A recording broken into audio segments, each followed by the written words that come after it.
Salam, apa kabar teman-teman? Tentunya hari ini adalah hari yang luar biasa. Nah teman-teman, hari ini saya akan bahas salah satu tema, yaitu Isa Al-Masih berkuasa di dunia dan di akhirat.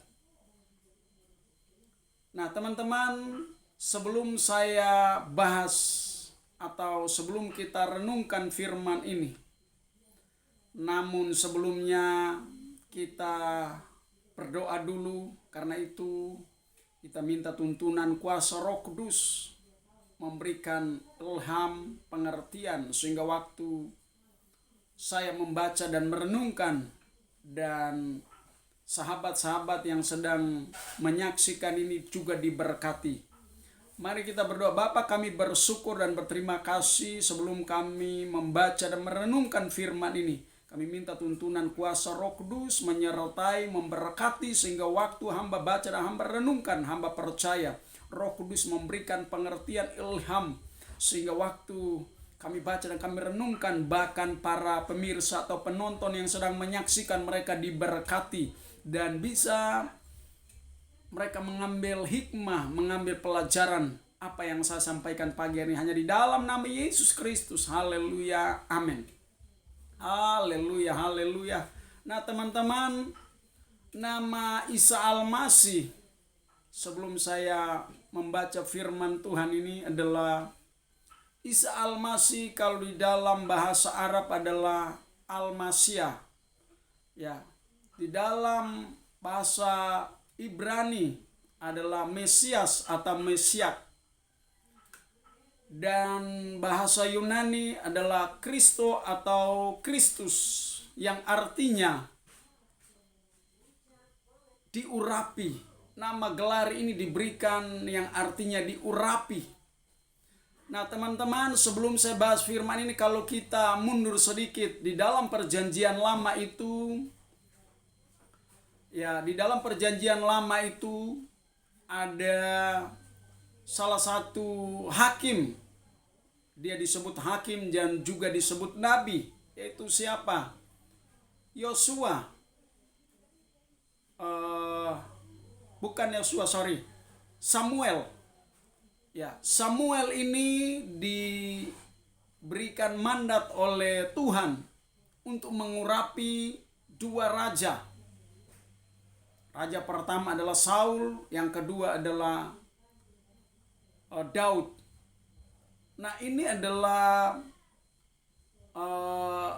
bangsa Israel dari sejak Musa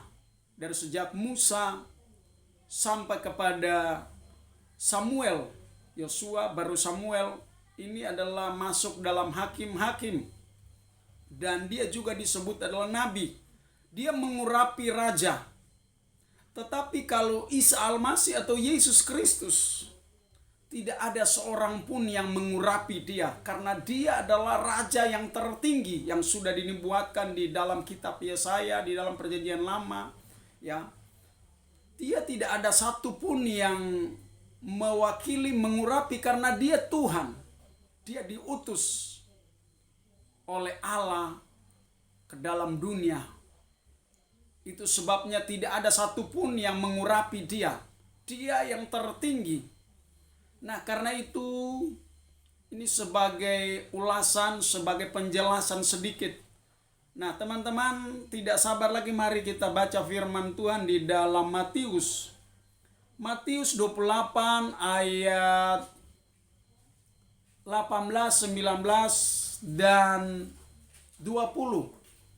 Ya, tiga ayat saja saya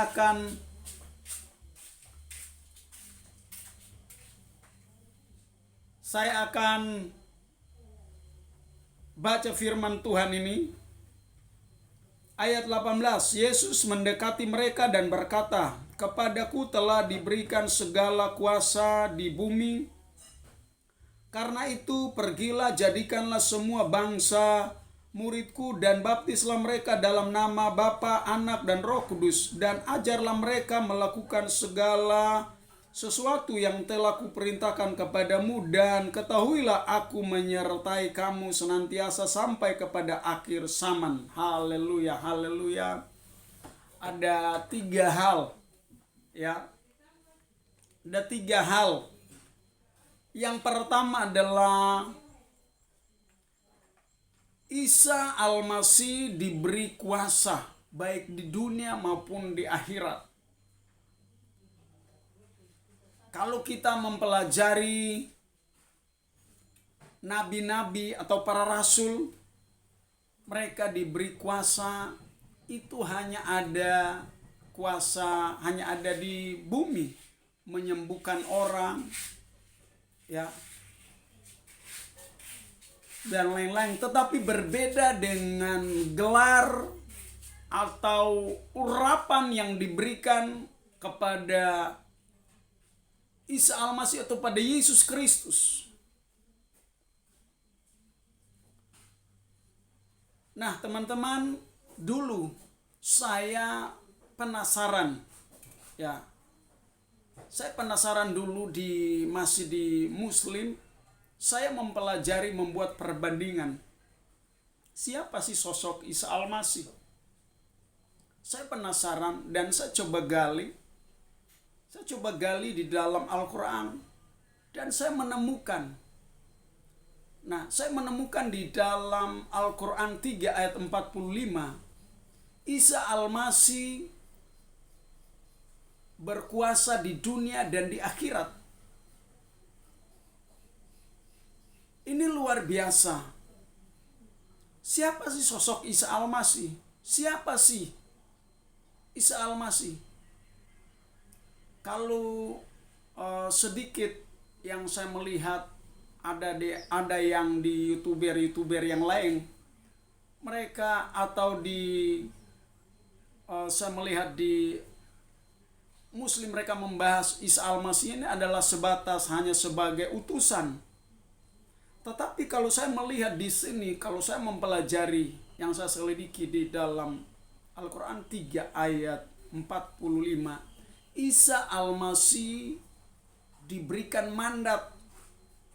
Dia berkuasa di dunia dan di akhirat. Berarti orang sementara ada di dunia, itu Isa Al-Masih berkuasa. Jadi kalau orang menerima Isa Al-Masih atau Yesus Kristus, ya, itu nanti wafat atau mati juga, Isa Al-Masih berkuasa. Jadi Isa Al-Masih berkuasa di dunia dan di akhirat. Ini yang saya menemukan seorang sosok Isa Al-Masih yang punya kekuasaan yang tertinggi di bawah kolong langit ini. Siapapun tidak bisa dibandingkan kecuali Isa Al-Masih. Dan Alkitab sendiri mencatat bahwa Isa Al-Masih bukanlah nabi. Dia adalah Tuhan satu-satunya di bawah kolong langit ini. Itu sebabnya saya imani.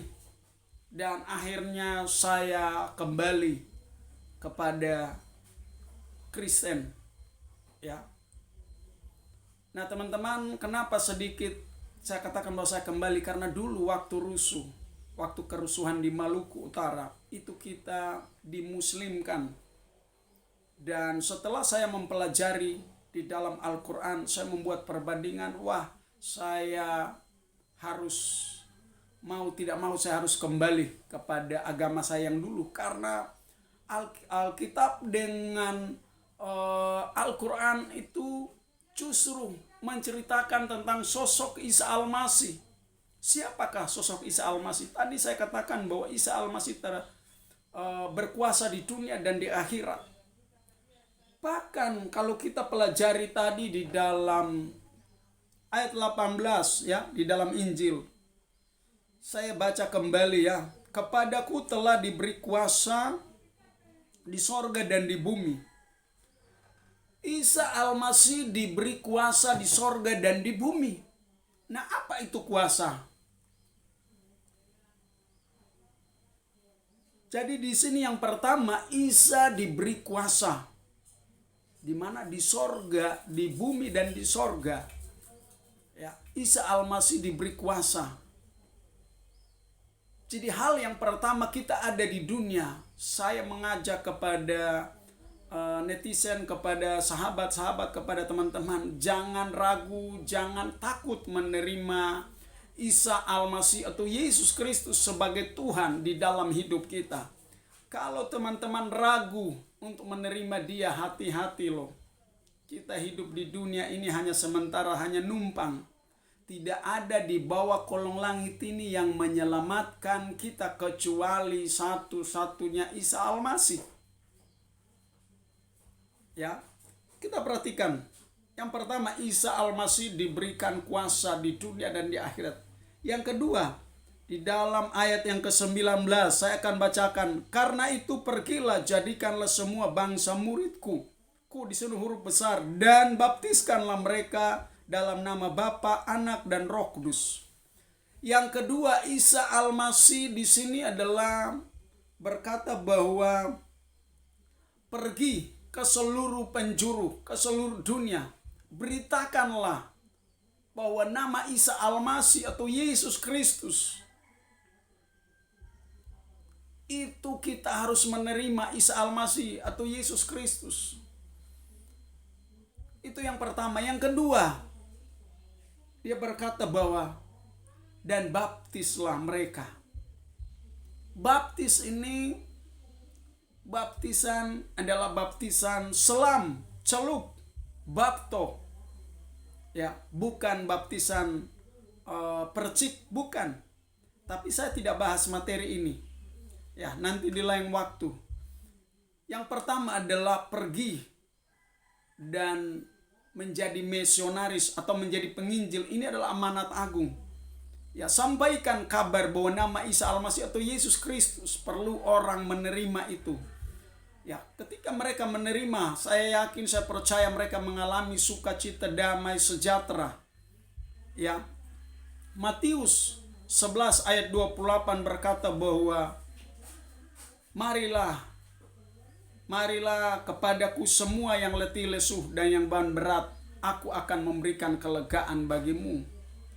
Dan beban berat artinya persoalan apapun ketika menerima Isa Al-Masih, nama Isa Al-Masih atau Yesus Kristus itu punya kuasa. Dia akan melepaskan segala belenggu, segala problem, segala penyakit, apapun.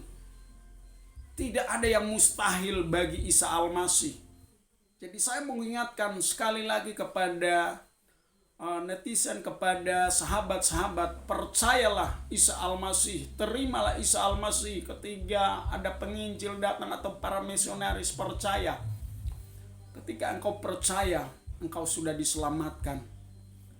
Ya, jadi yang pertama adalah pergi, sampaikanlah Injil. Yang kedua, baptislah mereka ketika mereka sudah menerima baptis. Dan yang ketiga adalah dia berkata bahwa baptislah mereka dengan Roh Kudus. Jadi ada dua hal. Yang pertama adalah pergi untuk beritakan firman Tuhan setelah mereka percaya kepada Injil atau kepada Isa Al-Masih. Yang kedua, kita harus membaptis. Baptis mereka dengan baptisan apa? Baptisan selam. Baptisan celup. Celup itu artinya tenggelamkan. Ya, itu dua hal. Dan yang ayat yang ke-20 dia berkata, dan ajarlah mereka melakukan segala sesuatu yang telah kuperintahkan kepadamu, dan ketahuilah aku menyertai kamu senantiasa sampai kepada akhir zaman. Haleluya. Ayat 20 ini yang pertama adalah ajarkanlah mereka. Ajarkan apa tentang amanat agung? Matius 28 ini. Amanat agung ini berbicara tentang kita harus menjadikan mereka adalah murid Isa Al-Masih atau Yesus Kristus. Kita terus mengajarkan firman Tuhan kepada mereka supaya mereka memahami dan terus menerus. Yang kedua, ketahui bahwa Tuhan menyertai orang-orang percaya kepada Isa Al-Masih sampai kepada akhir zaman. Tahukah teman-teman atau sahabat-sahabat, ketika kita percaya,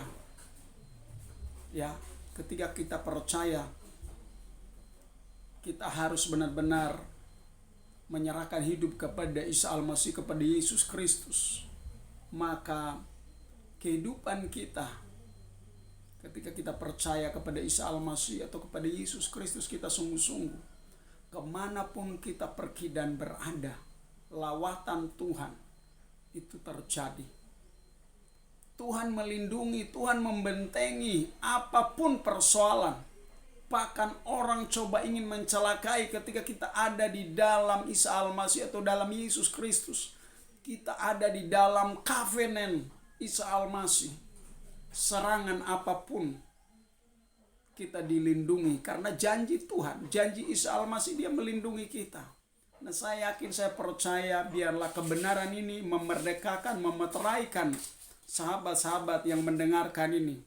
Ya, jangan lupa teman-teman untuk menopang pelayanan ini. Jangan lupa subscribe, like, komen, dan share ke teman-teman, ke grup teman-teman kalian, supaya video yang berikutnya saya upload bisa teman-teman yang pertama kali mendapatkan video-video saya. Oke, sampai di sini. Sampai di lain waktu kita berjumpa kembali. Saya akan menutup sesi ini. Saya akan berdoa, teman-teman yang sedang menyaksikan, semoga Tuhan memberkati dan melawat apapun persoalan. Tuhan akan memberkati. Dan teman-teman kalau ingin mau didoakan, nanti ada nomor saya di bawah deskripsi, bisa menghubungi dan saya bisa mendoakan. Oke, kita akan berdoa.